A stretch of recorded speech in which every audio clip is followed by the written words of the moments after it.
Hi guys, welcome back. So today I wanted to talk to you about love, a complicated little word and emotion for us humans. But I'm going to keep it focused and just talk to you about love in and what I have discovered in my awareness journey, which I'm really excited to share with you because I think it's the nicest discovery that I've stumbled upon on this journey. So prior to my discovery, which I'll share with you, I got a lot of love on a personal level. I got a lot of love from outside. Okay. So if my family loved me, I felt like I was worthy of love. If a partner, or my husband loved me and showed me love, I felt like I was deserving of love. If my children loved me, then I was lovable. If family and friends gave me their time and attention and validated me, even more so, I felt amazing, like I was full.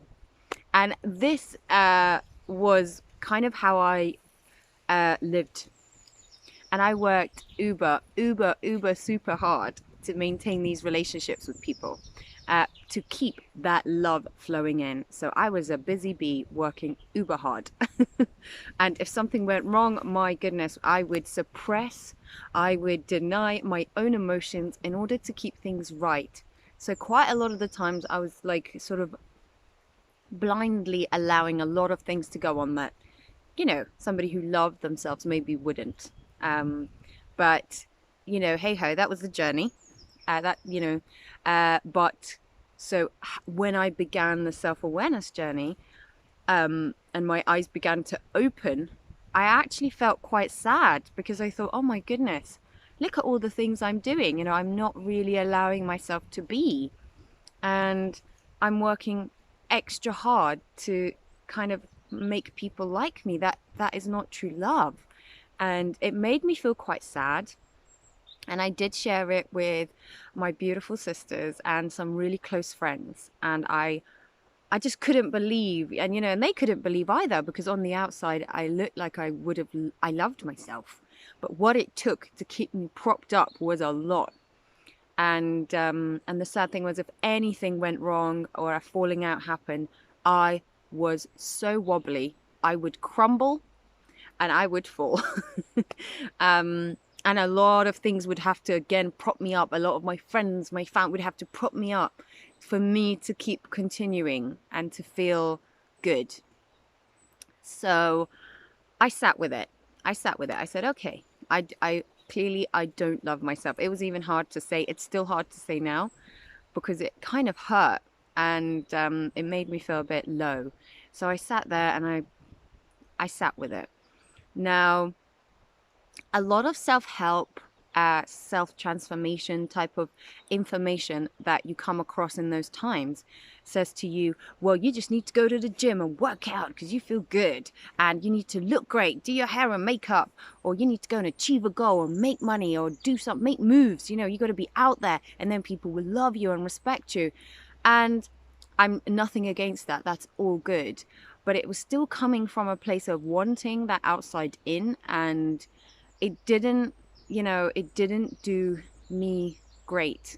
Because I did try a little bit of that, and I thought, well, no, it has to be like a foundational kind of basis from which I love myself.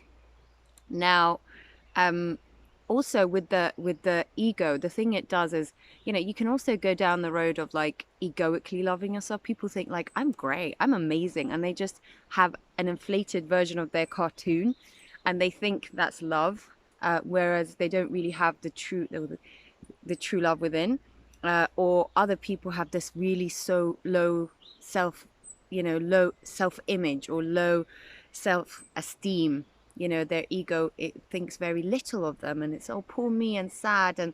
And but they don't have that true self-love, or they haven't discovered it yet. So the good news with all of this is sitting with this and doing the work and peeling the layers, and the BS, that all the thoughts that were telling me, or examining and observing myself, in that way, to consciously kind of go, what is going on in there? What I found out was at the bottom foundation level of your true self, you are love. It was there all along. I think it's always been there and it's always going to be there. It's just, it was so incredible to reach that place. You know, this kind of like natural state of peace and love was there. And it was the most important discovery I had ever made, because I thought there would be a long journey of, I don't know what I had to do to love myself. You know, I would have been out there doing the most, but it was so incredible to discover that. And, you know, it's our birthright. It's our natural state, love. That's where we live when you take away all the layers and all the noise and all the sort of ego. So that was incredible. That was the best thing that ever happened to me. Now I'm in a much more cupful place. I mean, my relationships are still great, but it comes from a different place now. A good example of this is my husband a few months ago. So I basically run up to him and I said, "Hun, listen, do you know, I've just discovered something. Do you know what? I don't need you. I want you." And he was looking at me like, "What? You don't need me? You want me? Like, what are you talking about?" And, you know, whereas before it was kind of a possessive thing of I needed him, and if he wasn't there, I would probably crumble. Now it was a case of, oh no, actually I appreciate you for who you are, and I need you from and want you from a healthy place. I want you because I appreciate you as a being in my life. And it was, you know, it was about sharing love rather than, you know, getting something from that person. It wasn't possessive anymore. And I mean, on the surface it looks like nothing much has changed, but it's definitely changed the core of me and how I see and feel.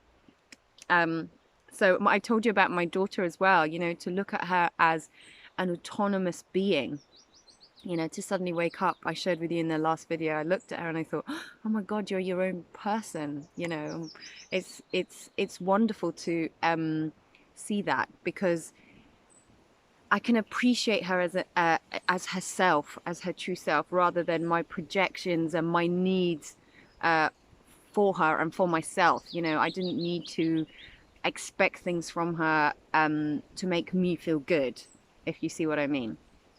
And you know, I have to say here as a disclaimer, having discovered this true love, this foundation, this natural state within, it doesn't mean that's it, all the work is done, okay?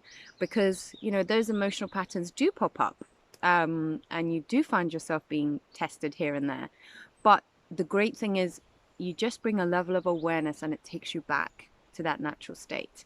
And like I said, the more time you spend observing yourself, getting in touch with your true emotions and feelings, the better you will do. And when I say get in touch with your feelings and emotions, I mean not from an egoic sit there and think and think and think, but just consciously observe what's going on without judgment, without you know, any sort of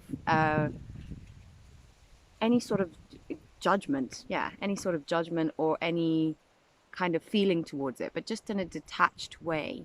And I hope you're able to peel the onion layers and get to that level. And the good thing about that level is once you are there, then you do naturally want to do these other things, like take care of yourself, like honor your own voice, want to respect yourself, want to go and pursue your passions because you know you're worthy of it. And it doesn't so much depend on what people think anymore. It doesn't depend on that validation. You don't get your good feeling from that. You already have it, and it's coming out from that place.